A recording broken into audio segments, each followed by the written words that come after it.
we doing first since Kip played this week? Talk Bears. Okay, so 9 o'clock. Because he was going to be at 9. Hall of Fame game that's technically NFL kickoff. And it was the Saints.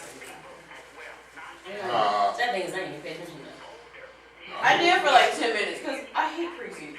So you want to start out with football? What's been going on in Bears camp is really a news. Urlacher wasn't. He was held out. His knee was acting up.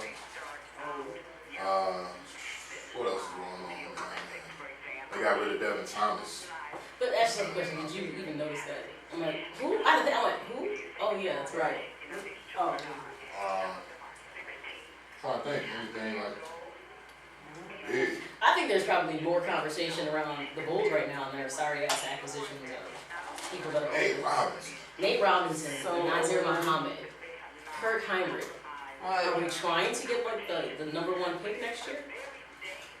Because these are, I mean, like they haven't gotten anybody that was like worthwhile at this point. And of course, they're like saying they haven't done an extension with Flibbs yet, which whatever. Well, a little birdie told me back when the whole thing with Derrick Rose happened that don't be surprised if they don't extend him because of that. Because they got him and Foreman got into it out by the locker room. Derrick Rose? Foreman and Tibbs. That Talk to us wasn't, about that. yeah, bring it up. That wasn't his fault. I mean, granted, people feel like he should have been in the game. Foreman must have thought it was, or Paxton alone. Well, both of them are idiots. We're not going to talk about that, though. I won't say that out loud. I'm just saying, they should be the last people to be worried about. I mean, the choices, this is the first time they've actually made moves where they cut people that I was like, you know what? Or traded people that they probably should have done in the first place. So they haven't been the most proactive. Serena's They are some beasts. No. Did you see that when Serena hit that ball and that girl didn't return it? The look that she gave her was priceless. She was like, her next move, this was, she looked at her like this. She should have just dropped the racket. They're like, what are they made for? I think girl quit, Maria Sharapova, because she never plays that bad. She only won one match. Yeah, but she's a good matchup for her. Nah, she haven't won against Serena in years. She was. But that's like beat her that bad before? Yes. 6-0, And Serena wasn't even trying. She looked bored. She dominated this. She looked like her next move was like. She didn't even do she wasn't even doing no noise. She was pop. Yeah, she wasn't making, I said that. I was like, she wasn't making no noise. Because when Serena's trying, she sounds like she's in bed. Yeah, she did. She like, really dang. If you love sports, then you'll love Stats and Stilettos. Talk of Chicago, 1690 WVON, Stats and Stilettos. Once again, everybody, what's going on? I'm Farouk Basir. I am Ty Eileen. I am Maya Gavin. And tonight we have another great show planned for you here. Be sure to stay with us, hang in there with us till 11 p.m. Coming up at 9:20, we'll have AJ Harris from BlueDudeSportsTalk.com. He blogs about some of everything. He's on Twitter about whatever sport you name it, he's talking about it. But tonight, he'll be breaking down the AFC East for us in the NFL as we continue our weekly divisional breakdowns. Coming up at 9:40, we'll have our sports chick tip of the week with Tai over here. Hopefully she'll have something real good for us right there. That's a new name for me. Right, Tai. At 10:04, we'll have Shay Murphy from the Chicago Sky, one of their players. She'll be joining us to talk about the Sky so far, see what is going on with those young ladies. WNBA. Around 10:15, we'll do headlines. And so we have a lot going on tonight. Plus, we'll have some more surprises later on in the show. So make sure you stay tuned for that. The phone number here at the station is 773-591-1690. That's 773-591-1690. Call in, comment, talk to us. We'd like to hear from you. You can listen to the show live on the line at WVON.com. You can go there, click on the iHeartRadio app. If you have a smartphone, you can download WVON there on the iHeartRadio app and take WVON with you wherever you go. You can also follow the show on Twitter at Stats Stilettos. And you can also like the Facebook page, too. See how I just kept it going? See that? Like the Facebook page as well.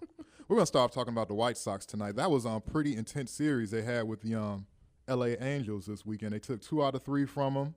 We got to see one of the great up-and-coming players in the league Mike show Trout, off. yes. That catch he made last night I was jumping out of my seat like, oh, wait, he plays for the Angels. My fault.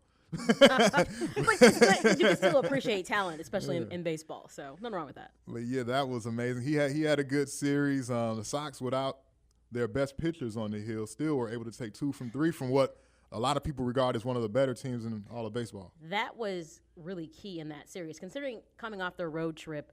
They had a lot of defensive woes. They didn't play really good defense. So coming back home was key. 9-game homestand that includes obviously the Angels, the Royals. But you're right. The fact that they put Umber and Floyd out on the mound and won 2 out of 3 is a big deal because, coming through the stretch, moving towards the playoffs, these are 2 teams when you talk about the Rangers and the Angels that are in playoff contention. So to play good against those teams is really important. This gets back to when I was watching MLB TV, it was MLB Live. And I have to give credit to Kenny Williams, though I often don't. I'm not one of his biggest supporters. Mm-hmm. For what it's worth, people kind of were grumpy about when Ozzie left town. They felt Kenny should have, left too. They just should have cleaned house. At the end of the day, you have to give Kenny Williams credit for putting a contender on the field when nobody expected this whatsoever. I mean, Ventura, I was like, great player, like him as a person. Manager? Baseball experience on a first base coach, on a third base coach, nothing. Obviously, Kenny and Reinsdorf knew something that the rest of us didn't know. Is that safe to say? Yeah, and something also the most recent move, the Francisco Liriano move. So far, so good. I mean, I was listening to what Hawk and Steve were talking about during the game, and they were saying Cooper has him standing up straighter on the mound. All right, he used to be a little more hunched over. Last week we had this conversation, and I was like, I'd take Liriano any day over Axelrod. And he was kind of wishy-washy, like, I don't know. Because he is inconsistent, I agree. But I was like, if anybody can straighten him out, who can do that? Yeah, we both agreed on that, but I think that's what I needed to see it first. So far, so good. It's only been 2 outings, but today he shut him out for 5 innings until he got hurt. So far he's been holding up his end of the deal, Francisco Liriano, and I need to see more. But right now, he's doing his thing. What about? I mean, look, AJ just heating up. Great series. He's on steroids. Stop. He's not on steroids. He's a catcher because he does squatting the whole game. That's why his thighs are thick. Thank you for mentioning that. and Rios, I mean, look at all the players that are creating the offense that they need to be consistent after the All-Star break. Mm-hmm. I mean, this is almost like a White Sox team that, can you say you don't feel like because, one, they start the season out strong, go into first place May 29th. Up until a couple weeks ago, only fell out of first place, for 5 days? Mm-hmm. I mean, this is something that I'm starting to get a little excited. I'm still not going to go overboard. Come on, join the bandwagon. Are you not going overboard because you don't want to get your feelings hurt? I don't want to overcommit. Or is there too much time left? I don't want to overcommit because there's too much time left. And they are being an uncharacteristic team at this point, that they're doing everything you're not used to them doing, which is a great surprise, and I can appreciate it. I'm just, can it last for the stretch? I suppose that's what it comes down to. There were about 56 some odd games left, maybe that. Give or take in that. Yeah, but they're in it. They're not going anywhere. Considering the way the American League looks, and you look at the standings, all these teams are going to kind of stay jumbled. Do you want to knock on wood right now? No, they're not going anywhere. The furthest they will fall, I think, would be into a wild card, but they will still be in the race because of this extra wild card added. They're not going anywhere. So just jump on the bandwagon. They have. Well, Maya's not really on a bandwagon. That's her team too. But no, I'm saying on the excitement bandwagon. The excitement. That I and our cameraman Demons are on. Come join us. As a woman, I can't fully commit just based on potential of what this team can do. I need a little bit more. What do you need to see? Is it a pitching thing? I'm really concerned. I am concerned about the pitching throughout the stretch of the season. I mean, we can feel comfortable with PV. Obviously, Sale is what it is. I mean, those feel like pretty close to guaranteed wins. When you talk about, though, Floyd, and even when I was watching MLB TV, the guy flat out said, Gavin Floyd has to get better. Yeah. And I don't want to hear conversations like, coming out of high school, he was number one. Okay, how old is he now? And this is like the major league. So that promise of being an elite pitcher needs to come in fruition. And actually, right about now would be the consistency you'd want to see from Gavin Floyd to feel like he can be counted on in the stretch. And that's where I'm like a little concerned. Umber, you get what it is. I mean, he came from the Mets. he's now had 2 to 3 full seasons under his belt really as a starter. So I guess you can say he's on that development curve. I mean, granted, he pitched a perfect game, but that almost feels like that's not impossible anymore, unfortunately. Yeah. So it's consistency from those two when you're talking about the 4 in the rotation. And obviously you've got the likes of Liriano, which was kind of an insurance policy now that Danks is out. Speaking of his surgery, supposed to be tomorrow. Yep. He's out for the season, so getting Liriano seems like an insurance policy. You hope that can work out. Quintana, obviously, it's been good so far. I mean, that's my concern is their pitching. I say it every week, is the Achilles heel, and I feel offensively they've heated up. They've been consistent. They even slumped, but didn't slump for long periods of time. It is the pitching that concerns me. Well, they still have. To me, I'd be more worried about the offense, honestly, because I really look at their lineup and they're still. On some days, 2 or 3 holes. Gordon Beckham, as great as he is with that glove, he's hitting 226. He's supposed to be way better than what he is now. And I know they have a lot of guys doing a lot of other stuff, but when you look at some of the other lineups in the American League, they don't have the holes that this one has. They've been very productive. I'm not going to take that away from them, but I feel like for them to reach that caliber in order to stay up there with the Yankees, the Angels, Texas, things like that, they're going to need a little more from a few more people. And like today, when you have like a guy like Tyler Flowers in there, that's like a National League lineup because it's like having a pitcher back. He's going to give you nothing. It's true. So I mean, granted, he doesn't get time in the rotation that you would like for him to. So I agree, and I'm gonna 100% agree with you about Gordon Beckham, and I really like Gordon Beckham. But I feel like this is the year it's either put up or shut up.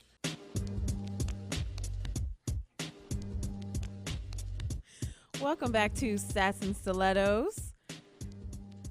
We have AJ Harris on the line with us tonight. You can find him on Twitter at Blue Dude Sports.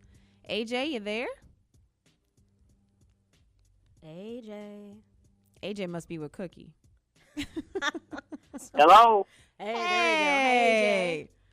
Hello. How are you? What's going on? Not much. What's going on with you? Not too much. So you ready to drop some knowledge and talk about the AFC East and what your thoughts are about this? Yes, we have some serious talk, and we also have some jokes.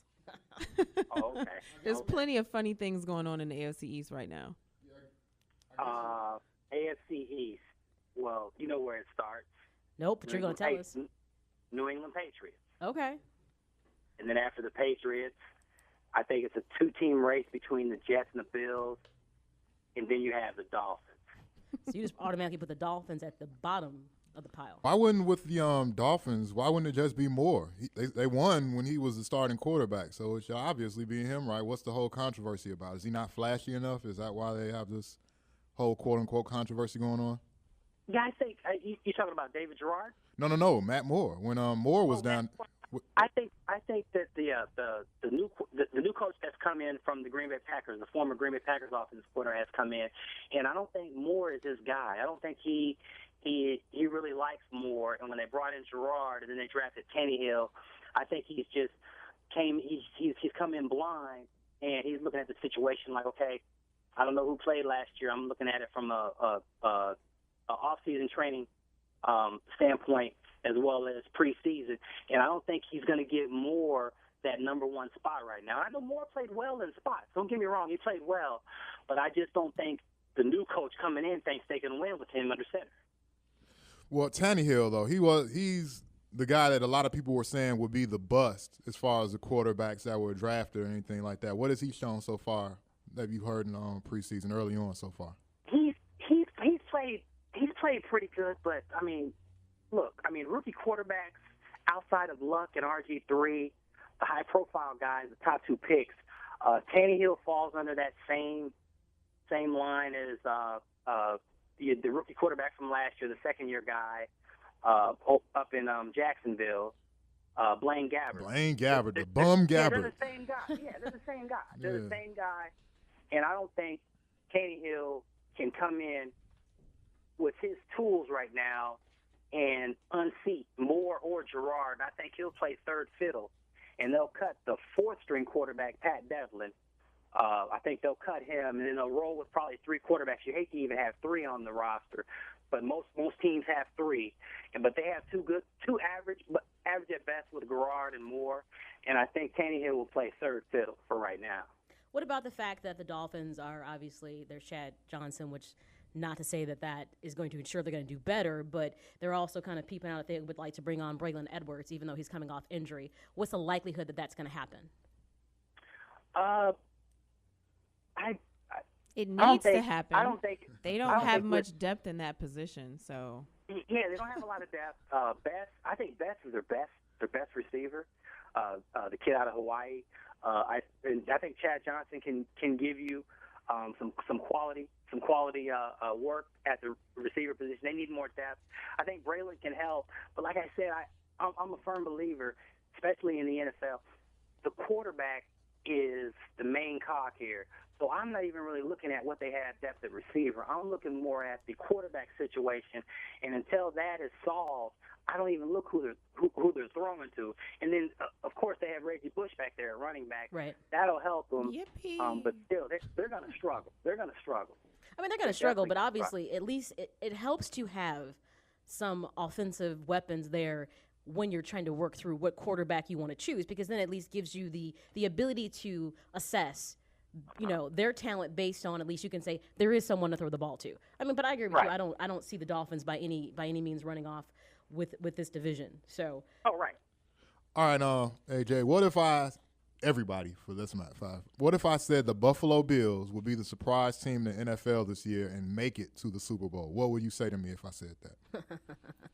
AJ? I would say, Rook, you're off a little bit. he usually is, so He's it off would a be lot. okay That's to a say whole other that. story, right? No, but you know what, Rook? You have something here, because I firmly believe the Bills are one of them teams you can actually circle in at 9-7, 10-6. And the reason why I say that is they are absolutely loaded at your key positions on both sides of the ball. Fitzpatrick is proven. They pick up Super Mario from Houston. They have a number one receiver in Stevie Johnson. They have a number one back in Fred Jackson. So you're right on keel with saying, and their defense is better than what people think. And then they go out and get the rookie corner, Stephon Gilmore from South Carolina, to go with their number one corner, their number one pick from the year before, Aaron Williams from University of Texas. So what they're doing is they're saying is we need corners to stop New England, because everyone's chasing New England in that division. But offensively, I think they're capable. And you're right on when you say, not when you say Super Bowl, but I think they're capable of getting being that second team in the AFC East, as well as being a possible wild card out of the AFC. Now, I really like the moves, like you were saying. Mario Williams, it looked funny, him going there, but then you take a look at their roster, it really kind of makes sense, like you were saying. They're pretty loaded, and they got off to a hot start last year, but then they had some problems with some injuries and some other things, and they kind of tailed off and fell off. But I like their team. I'm not saying that. I just wanted to throw it out there. Right. But no. I was going to say, before you said it, that I think they have a shot at being over 500 and a wild card team. I really believe that, because they have players on both sides of the ball that are capable and that are approved. So, we'll see what happens. It'll be interesting to see. They also, in some of, obviously a lot of teams had shuffle and loss. So with Ryan Fitzpatrick, Demetrius Bell went to Philadelphia. So obviously you're talking about protecting Ryan, Fitzpatrick on the line is going to be something they're going to have to be really consistent about. How do you think Fitzpatrick is going to develop into this year? I mean, he's been consistent. It's, surprising 2 years ago where he was at. Do you think that his consistency and his ability is going to be the thing that's going to make them more competitive in their division? Well, I think so, and I think it has to do, like you said, Maya, with a lot has to do with their up front, with the guys blocking. But I think Fitzpatrick is a good enough quarterback now, having went through last year when they were 5-0 starting out, and then they had the streak where they weren't playing well, then they went in the opposite direction. But I think having went through that last year, having added some pieces, I think they're in a perfect situation to where Fitzpatrick is veteran enough to know, okay, I can't make those throws, I can make these throws, and they have a number one receiver and a number one running back, and the line is going to be better with Eric Wood and Craig Urbick, the right guard, and Eric Wood at center. I think they'll be a lot better up front than what most people are giving them. What's your take on Chan Gailey as a coach? I've never been over enthusiastic about him, and I often wonder if it's his coaching ability that plays into their overall mediocrity. I mean, I think you get a better coach talent-wise, they may be better. I've never been impressed with Chan Gailey.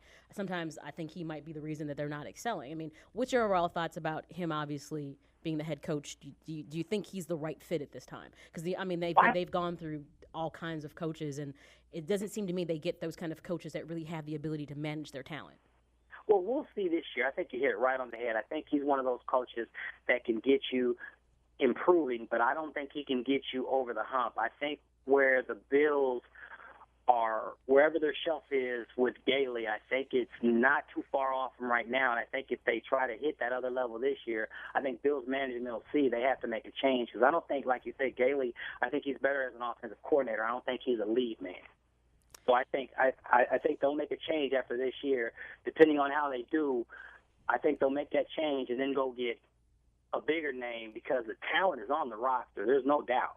There's talent on the roster. And I think, like you said, Gailey is one of them coaches. I think his ceiling isn't that high. I really do. And speaking of talent on the roster, do you have any insight on this Stephon Gilmore? He seems to be impressing his teammates. They keep saying, he's playing like a veteran. What's going on there that's making him stand out? Even though hopefully they're still putting him through all the rookie stuff. Right. Well, Gilmore he's a cover corner.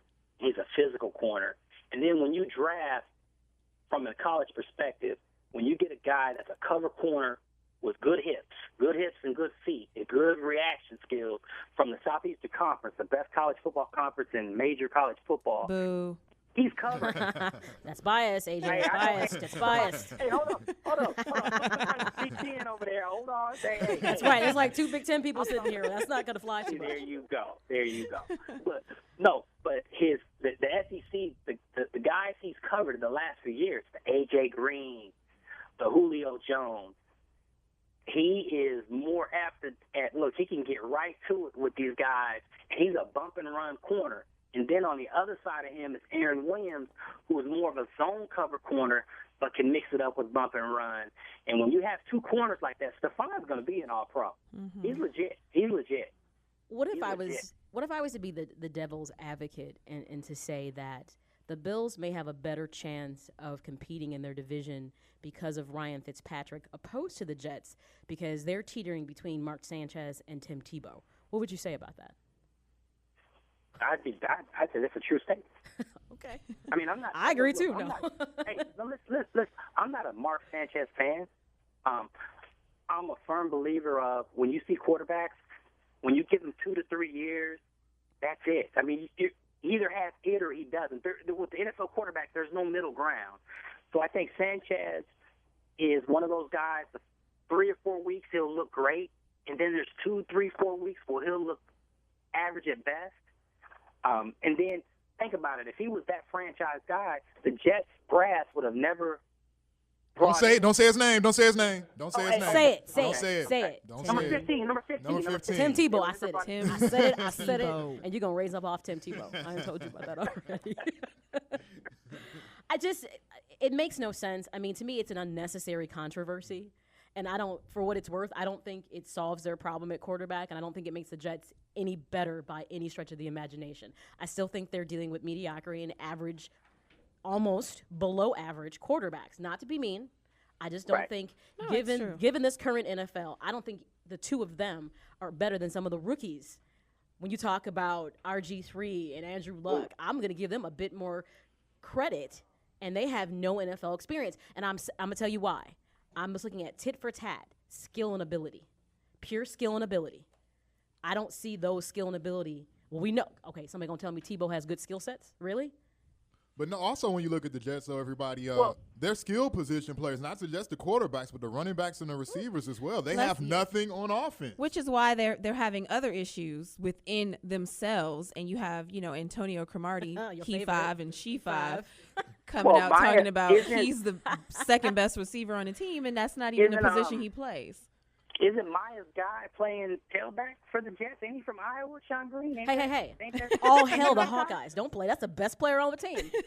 I'm glad you brought that up. That's what's holding that's the glue that's holding it together.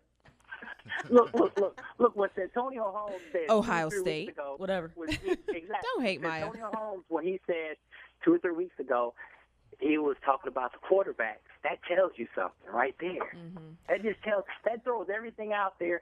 Santonio's the number one receiver on that team. He's the number one, and he doesn't even believe in both quarterbacks, let alone the corner. The corner, Antonio Cromartie, saying last week he's the second best receiver on the team. Well, he's special, though. He is. Well, we know he's special. Well, he's special. He's special, but that's what the Jets are. You would think, being the other tenant in Giants Stadium, they would learn from the Giants, but they're just too busy doing other things. They have 6-10 written all over them. Honestly, despite all the Tebow hate and all that stuff, that's 6-10 that's all day. Tebow hate. They do. They're 6-10. And let's be honest, if you think a team is reflective of their coach, which I'm big on that, Ryan speaks volumes about, I think, a lot of the chaos that you see on the field and with the players, because he's been chaotic. trying to address it. They are, but it's, I think that chaos that they present and not having going into a season with not a real, they're saying Mark Sanchez is supposed to be the starter, but that's not the message that everybody is reading. When you see Tim Tebow, who was an NFL starter, who did fairly well with the Broncos, nothing overly impressive, but he did well. That doesn't seem the message that I'm your guy. If I'm Mark Sanchez, I'm not reading it that way. It's like, not only that, but the media. I'm so over the comparisons. I'm so, as we sit here and talk about it, I'm so over the Tim Tebow is on my television 24 hours a day. Tim Tebow takes his shirt off. Woo, there's a news story about it. Why is this news? Like, this is football. Let's get back to the game. Can he throw the ball? Can he connect? No. Like, period. However, can Sanchez do it 50% of the time? Right. If you look at Tebow, really what he is, he's a poor man's Michael Vick.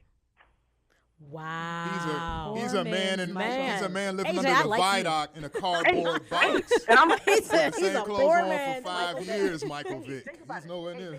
Wow, man, that was. Hold up. If Tebow was like Vic, what do you actually think Tebow ain't on? I'm just saying. It's funny how they put Tebow there. Tebow cannot throw. And even Brian Urlacher, the great Brian Urlacher from the Bears, number 54. What? He even said when they said Cam Newton, he said beast. When he said Tim Tebow after they played him, he said running back. That's different comparisons. But, honestly, you do have a point about Michael Vick prior to going to the Eagles and really learning how to play football. But he and always learning had how to be a pocket. No, Vick. Yeah, but Tebow never had an arm. Okay, but he didn't know how to be a pocket passer. He didn't know what to do if he had to stay in the pocket. Michael Vick for years in Atlanta is the reason that the plays broke down, because he was just running. He was a running back too for a minute. Mm-hmm. So that's why the president told him to slide. I do get the I get the comparison. Hold on. You're talking about the Michael Vick who said they would give him game film and game tape on the next opponent the next week, and he put it in the back of his car? Is that Michael Vick you're talking about? We are wrapping up our AFC East talk with none other than the New England Patriots with AJ. Obviously, this is not a conversation of quarterback, because we all know that Tom Brady is a quality quarterback. There's no conversation needed there. Where do you think the Patriots, and they've made some changes, which is not uncommon with the Patriots. They have no problem, letting players go, because they are the machine. That's what they do. Right. But you are talking about, obviously, with letting Ben Jarvis, Green Ellis go. So now you've got some talk about returns in the running game. And not to mention, one acquisition they made, and tell me if you can make sense of this, is obviously they have a very good tight end core with Gronkowski and Hernandez. But why bring in, Vinchenko from the Vikings? How does that play into Shenko kind of fitting in with a pretty well-developed tight end core? Look, first of all, here's what the Patriots do. And I'm kind of biased because I'm a huge Steelers fan. So when I start talking about draft, the Patriots and Steelers do it better than anyone else does it. One thing the Patriots do is when they draft guys, you'll notice Belichick will load up on second-round picks to use them as collateral to get first-round picks. And then he also has a lot of second-round picks also, because he knows a lot of guys will fall into the second round that should be first round. As for Shante Shenko coming in, all he's doing is putting pressure on his young tight ends to say, your job is not secure. I still need you to work because I have a veteran with savvy behind you, and he's putting pressure on his guys. See, one thing about the roster, the depth in the roster, the Steelers do it too. Every week, they put quality guys behind the first string to make them work as though if you make mistakes on Sunday, we have a quality guy behind that can replace you. True. And it's an old major college trick what they do with their depth charts at the big-time programs. They put quality behind them, 5 stars behind 5 stars, and they make you work. So I know exactly what Belichick was doing when he got Shanko. He was telling his young guys, because they've already told Gronkowski to cool it down a little bit. Yes. They have that. Rob is a little bit LA. He's a little bit out there, a little bit Hollywood, and Belichick. And you know that old Patriot Way stuff, how they do stuff over there. I don't know what that means. That Patriot Way stuff. Gronkowski doesn't fit that mold. Is all about business. So Belichick, what he did was he went to get Shanko to say to his Aaron Hernandez and Gronk, look, I love the work ethic, I love the production, but guess what? One of y'all mess up, guess what? I got a guy back here that's going to take your spot or move you over, or I can put in on certain downs, and he can do just as good as work as you. He's just making the roster uncomfortable, because when you have guys, when they know their position is theirs and they know if they play well or if they don't play well, they get comfortable. Complacency on an NFL roster is no good. All right, one more question. What are they going to do if Brady gets hurt? If somebody rolls up on his knee again, is it going to be Brian Hoyer or the guy who I like, who I think is getting really good training being behind Brady, and Ryan Mallett from Arkansas? I think he's going to be a good player if he gets an opportunity. Well, Ryan Mallett needs to stay out of happy hour, man. Yeah. And I'm gonna tell you, I mean, that comes from back in Fayetteville. But no, Mallett has a cannon arm. He's 6'5", about 240, 245. Hoyer is a pretty good backup. Mallett is getting baptized, by fire. And what I'm thinking is Belichick, and when Brady's done, that might be the guy. But they have 2 quality backups. I wouldn't exactly go with Mallett right now. If he got injured, they would most likely go with Hoyer. But I mean, they're a well-oiled machine. They loaded up on defense. Their first-round picks, Chandler Jones and Hightower, they're playing behind Bobby Carpenter, the free agent from Detroit, who used to play for the Cowboys, Ohio State guy, and played with A.J. Hawk, and Rob Ninkovich. He's in front of Chandler Jones, the rookie from Syracuse, the first-round pick. They have depth everywhere, and Belichick does this every year, and they're going to be loaded. Remember last year, they went to the Super Bowl and couldn't stop nobody on defense. Mm-hmm. Yep. So, I mean, they're even better on defense. And then on offense, you have the fight between Dante Stallworth and Deion Branch for that 4th receiver spot. That's going to be the interesting mix, because Tom Brady's favorite target of all time is Deion Branch from Louisville. Mm-hmm. So we'll see how that plays out. But other than that, I mean, they're set and loaded, and I wouldn't be surprised if they go 14-2. And wow. Fast forward through the season. What do we see Wes Welker doing at the end of the season? I mean, we see what he's doing now, and I don't, not really quite sure why he did what he did. And now he's upset. So what do we think, happens in the long run there? Well, he took the tender. Mm-hmm. And what I'm thinking now is they'll see how it plays out. He's 30, 31, 32. Look, Belichick's known to have guys produce, and if he has young guys behind him, in this case, Jabbar Gaffney, veterans behind him, so that won't work. But Julian Edelman is behind him. That might work. They might cut him. It just depends what they look like. It also depends how that defense plays, because the way they're set up now, if they make a run and they get to the Super Bowl, win or lose, if Welker goes, they have 2 first-round picks in 2013, and they can use them on receiver to replace Welker, to put a rookie in there, and he might not play. But that's the way they do things. They're real smart at what they do. Belichick's real smart. You just wish, as a Cleveland Browns fan, why didn't he do that on the mistake on the lake back in the early 90s when he had them? That's what the Cleveland Browns fans always say. He didn't care too much for the Browns when he was head coach over there. So we'll see how it plays out. All right, AJ, tell everybody where to find you. On Twitter at Blue Dude Sports, and then on my blog at bluedudesportstalk.blogspot.com. But just go in Google or Bling or whatever, or Bing or whatever, and put in Blue Dude Sports Talk, and I'll come up. All right, I don't blog that much, so just put my name in there, and you'll see if it comes up. All right, we appreciate it as always, man. Thanks a lot. Thank you. All right, AJ Harris. And now let's do our sports chick tip of the week. Ladies, it's time for the Sports Chick tip of the week.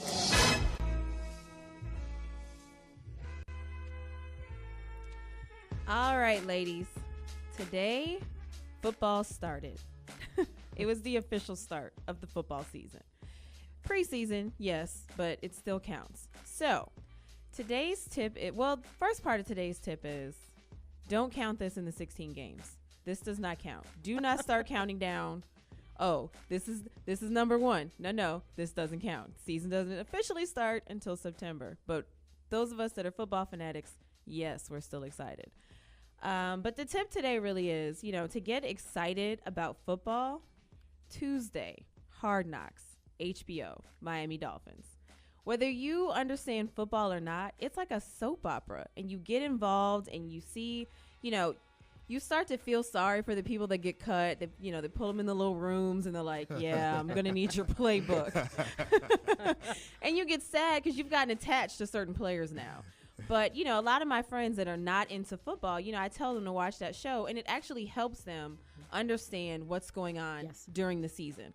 Now, the unfortunate part is they usually become fans of that team. Like, they don't stray. They can't figure out how to root for another team. But I highly recommend you watch it. It's exciting. It's fun. The best one to date was by far Antonio Cromartie naming his children, and they were all 5. That, and for me personally, I get to see Chad Johnson / Ocho Cinco again. Because first he did it with the Bengals, and everybody loved him, and everybody started following him on Twitter. I had friends who were like, yeah, I'm following Ocho Cinco. And I was like, do you know what position he plays? Like, no. Okay. So now we get to see him again. He just got married. He said in an interview that he ignores the cameras, but when have we ever seen him ignore cameras? Right. It's not possible for him. He might be turning over a new leaf. He went back to Johnson, so. Yeah, that is because his wife said she wasn't changing her last name to Ocho Cinco. Right. She was not going to be Evelyn Ocho Cinco. Evelyn Ocho Cinco. That's the only reason why he changed it, because she put her foot down and he said, okay. So anyway, ladies, Tuesday night, check your local listings, HBO, Hard Knocks, Miami Dolphins. That's the tip this week. Joining us now from the Chicago Sky, we have one of their guards, Shay Murphy. She's averaging 8 points a game so far this year, getting a break during the Olympics right quick for a few weeks. How you doing tonight, Shay? Oh, I'm great. How are you guys doing? Thanks for having me on. Thanks for coming on. Mm-hmm. I always look forward to, when we can get females that are into sports and play sports. And we're always excited, Maya and I, to try and outnumber Farouk as much as possible. That's okay. Yeah, I enjoy it. So you are a graduate of USC, correct? That's where you played your college basketball? Yes, USC. Kind of tell us a little bit about your background, kind of like your path from going to college into the NBA. Just give us a backdrop, because I'm sure a lot of our listeners are not necessarily familiar with her. So let's get to know Shay Murphy. Okay, well, I was born and raised in California, and out in the Valley. I went to a small private school and 4 years there, and played, summer basketball, which included tournaments all over the country, Oregon, Florida. So I got some exposure from playing summer basketball, and then had pretty good years, good seasons in high school. Averaged one season 32 points a game, and that kind of just helped me get college recognition at the collegiate level, and then decided between some small other schools and mostly West Coast, because I wasn't ready to leave home. I love that California weather. You were a Valley girl. You weren't ready to Welcome part, to right? Chicago. Yeah, man, the Windy City. I don't know if my blood can handle that yet.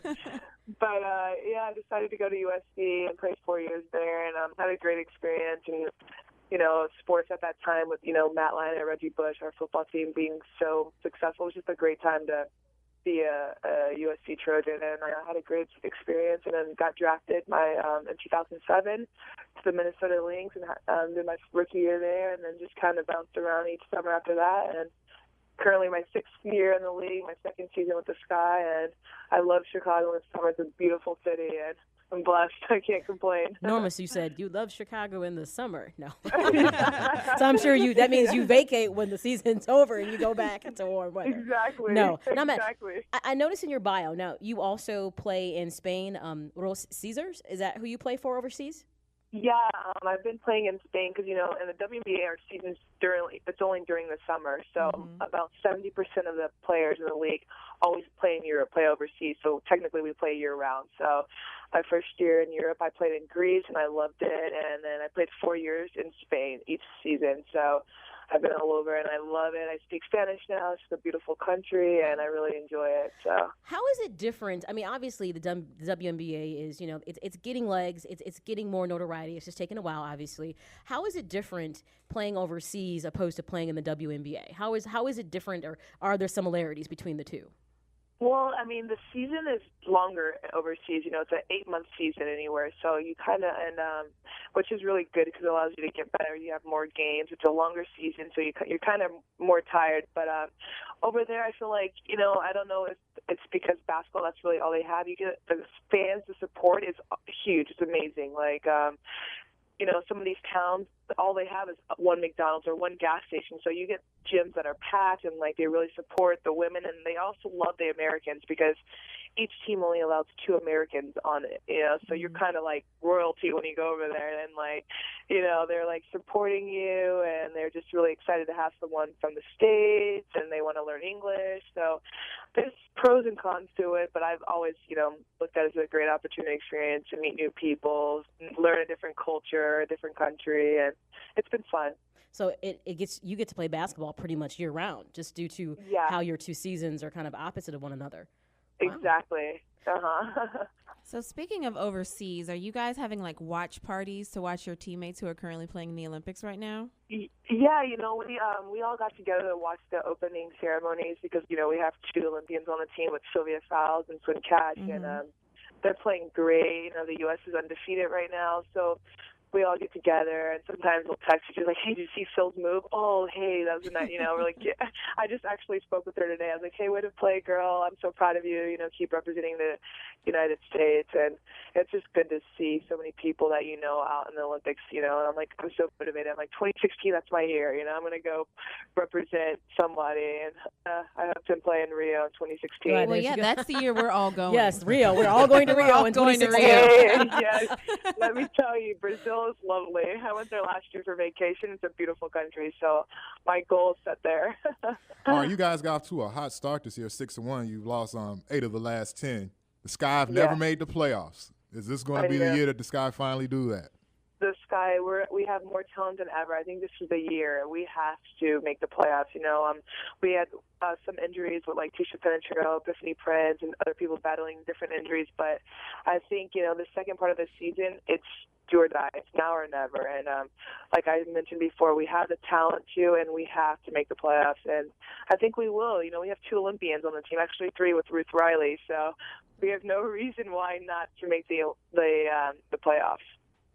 Are you hoping, in general, just for the sport itself, that the Olympics will help to give some exposure? The Olympic tends to do that. It kind of gets people interested and kind of gravitating to the sport and watching it more. Obviously, women's college basketball clearly has elevated the WNBA. I mean, what would you like to see different about how the WNBA is embraced overall here in the U.S.?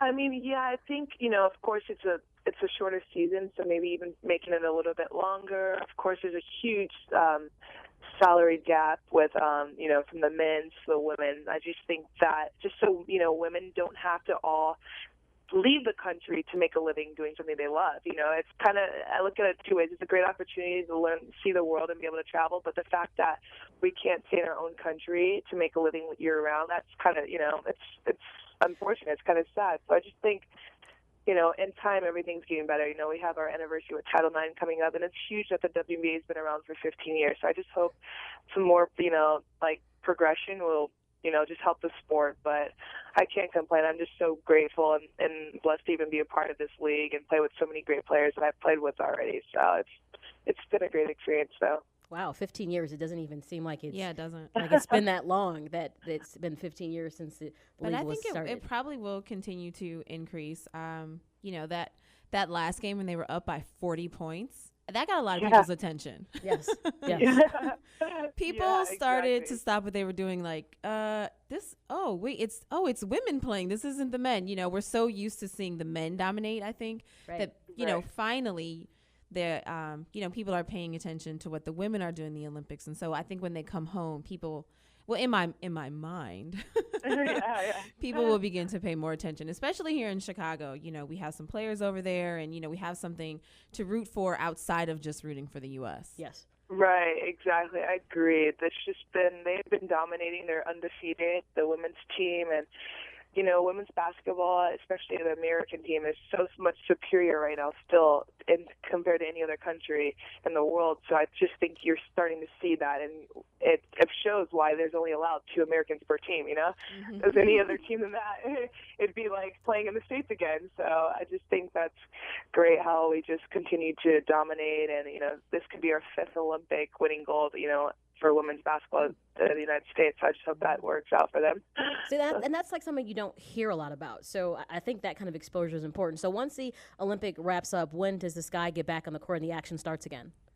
Yeah, our first official game after the Olympic break is August 17th at home.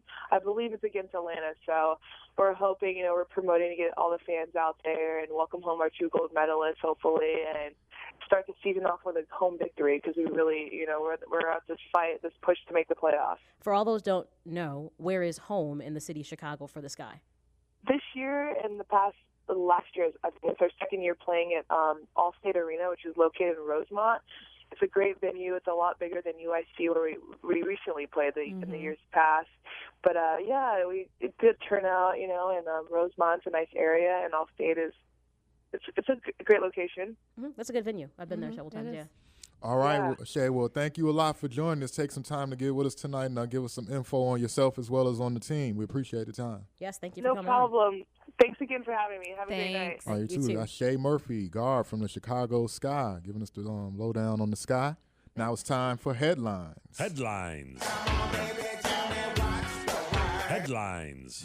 Extra, read all about it in the papers. Headlines. Speaking of basketball, we were just talking women's Olympic basketball earlier this week. I'm sure everybody saw the demolition that the men put on to whatever that was Nigeria. Before you get to the demolition, though, since you continuously every week compare this team, I'm not comparing anything. No. I just need to say what I'm saying. Okay. Because you're like, yeah, they could win. They compare. They don't, because they almost lost. So you're going to just totally bypass the game before that, where they won by 83 points. They set the record for margin of victory. Yeah. They had the single game scoring record. Because they turned around and almost points lost in a single game. And they turned around and almost lost. But they didn't lose. To a team that nobody even had on their radar. Pull up the standings. We're not talking about Spain. I'm going to look for the Lithuania. Hold on, I'm going to look for the column that says almost lost. I see a column that says wins and losses. It doesn't say AL, almost losses. It says wins and losses. There's no AL column. But you wanted to compare this team to the Dream Team that dominated every game. That is my point. The Dream Team didn't play anybody. Oh my God! They didn't play anybody. Let's agree to disagree on this, because neither one of us agree with you, Farouk, about this. Who did they play? It's all-stars in every country on these teams. Now, even Luau Deng is on that garbage Great Britain team. He's an outstanding player. He's an all-star. So what you're saying all y'all can do is hum and okay how. that they almost lost to But all you can do is hum and how when I say that the original Dream Team didn't play anybody. Right, the players are better now that they're playing again. Okay. Moving on. So they won by 83 points. You don't want to acknowledge that one. Why don't you open this can of worms with him? You don't want to acknowledge the 83-point victory. That didn't happen. Carmelo Anthony didn't get 37 points in 14 minutes. That didn't happen. They didn't set the record for the biggest margin of victory. That didn't happen either, huh? But they only won by 5 the other day. That did happen. Okay, but the largest margin of victory didn't happen. All those records that they set on Thursday. What happens when Farouk gets upset? This conversation, because here's the problem: we'll never be able to put these two teams on a floor to have them play each other. So this is all purely speculation. But listeners, if you'd like to weigh in on your thoughts, who you believe the best Dream Team is, go ahead, dial in 773-591-1690. We already know what they think. Twitter they agree with me and mine. Stats Stilettos. I wasn't even bringing it up to say say that. I was just going to acknowledge the fact that they set these records. That wasn't a great accomplishment. I know you weren't going to acknowledge it because this it's is just not like, a headline. It's just like when the Sox play, you only highlight the good things the Sox do, but when the Sox lose and we come on the air, you don't talk about that. Obviously, you weren't listening to me earlier. I balance it out. Obviously, you weren't listening to me earlier in the show, but all I was going to do, that was a record-setting performance. We can't not talk about that. All right, let's talk about some of the other things that happened. We can't not talk. They won by 83 points. All right. Okay. All right. Let's move on to tennis. Speaking of Olympics, there's been some other wonderful things that have actually transpired. Matter of fact, this might be one of the most historic Olympics ever. Obviously, with Michael Phelps getting 22 medals, 19 of them are gold? 18. Or 18 of them are gold? Mm-hmm. That's a big deal. But the story that everyone is talking about is America's sweetheart, Gabby Douglas, who, not only helped Team USA to win Team Gold, but is the first American gymnast to win the all-around competition. Yes. Now, I'm extremely impressed because my Olympic gymnastic memory, and I'm a big gymnastic person, is Nadia Comaneci. 10. Mm-hmm. Amazing. Yes. So now I have 2 great memories. But what's a little disappointing, and we were talking about this in the pre-show that we do, is how people are bringing up things that are so irrelevant. So some idiot gets on Twitter and is commenting about her hair. I'm like, really? So she does something that's historic, and the only thing we can notice is that her edges aren't smooth? Well, we talked about that in our pre-show meeting, and I'll just give you the initials of the 2 words I use for that. NS. You people out there figure it out. Fill in the letters in between. Fill out the letters in between that, but that's straight up N period S period. Yeah. The first word is 5 letters and the last word is 4. So. I mean, it's stupid. It's irrelevant. I don't understand why it is. Every time something positive happens, you have to have people to take 10 steps back. I was talking about this with my mother, and I had to stop her in her tracks about she didn't get enough coverage in media. I'm like, stop. It's not about what didn't happen. It's about what did happen. I said, and actually, her not being probably the sweetheart going into this was probably good for her because it was less pressure to perform. Mm-hmm. Understand the likes of, Jordan Weaver and, Nadia Lukin. They were supposed to be the gymnasts that were supposed to excel based on the fact that they Goodwill Games. I mean, they were top notch. It was pressure for them to perform, and they failed. Mm-hmm. So here it is. She got to go to the Olympics, live her dream, all the sacrifice her family made to send her to Iowa when she was 12 or 14 or something. Uh-huh. The sacrifice that was made to send her someplace with people that they really didn't know that much about so she could pursue this, and she actually did it. Yep. Why are we focusing on all the things that don't seem to matter? Because people are hateful. They're just that's just really what it comes down to. People are hateful. There's something in their life that they wanted to do and somebody didn't believe in them or whatever it is. Because I have to admit, I watched and I said to myself, oh, Gabby's hair. I would have never put it out there. But at the same time, I was eating bonbons and pizza. So I would never. I mean, I'm clearly not on that level. Look, I understand her pain because I remember looking at school pictures, being in grade school and how my hair don't look right in those pictures that are now immortalized. Right, in so yearbooks looking crazy. Everybody has moments that have been immortalized with bad hair. So I'm just that just really disappointed me. But congratulations to Gabby Douglas. I am really. And congratulations on her $90 million endorsement. Ching, if it were ching. me, I promise I would go everywhere with my hair looking like Buckley. Exactly. And I would wear my medals everywhere I went, and I would say $90 million in the bank. And what? Every time somebody says something about the naps, the BB shots in the cocoa box. I wouldn't care. I'd No, say you went there now. What? I'd say, other Olympic stuff. Yeah. Another historic moment. Serena and Venus win their 4th gold medals in doubles. I mean, maybe this whole 2012 thing is something's going on because this has been a historic year. It's their third in doubles, but in it's doubles. their 4th medal. Right. They both have 4 I medals. mean, just a lot of positive things are happening in this Olympics, and I'm waiting to figure out what someone's going to say about them. So I'm quite sure. It was more amazing to me, even though apparently she dominates Maria Sharapova, but she beat a 6-love, 6-1. That's a domination of a really, really good player like Sharapova. But then you know what? Roger Federer handled it too. I mean, it's just. But that's to be expected because at the end of the day, you have to respect that Serena is top of her game. I mean, that's just the bottom line. Yeah. People like to give her grief. I'm not going to say any names, John McEnroe. But I'm just saying, she's top of her game when she's healthy. And they played serious about this. I mean, some really good Olympic stuff. But let's switch over to track and field, which is going on now. I want to know why everybody was playing around like Tyson Gay was going to step into the 100-meter and just blow out Usain Bolt. Really? Who broke his own record. I mean, granted, I know that Usain Bolt didn't step into this maybe in his best form, but what pipe was they smoking? Really? Yeah, because he came in fourth. I mean, you had like Michael Johnson like saying, "Oh, this is going to be an upset." No, it's not. His name is Usain Bolt for a reason. That happened. That just like Ryan Lochte made the comment about how he's the better swimmer because he works harder, but Michael Phelps is naturally born that way.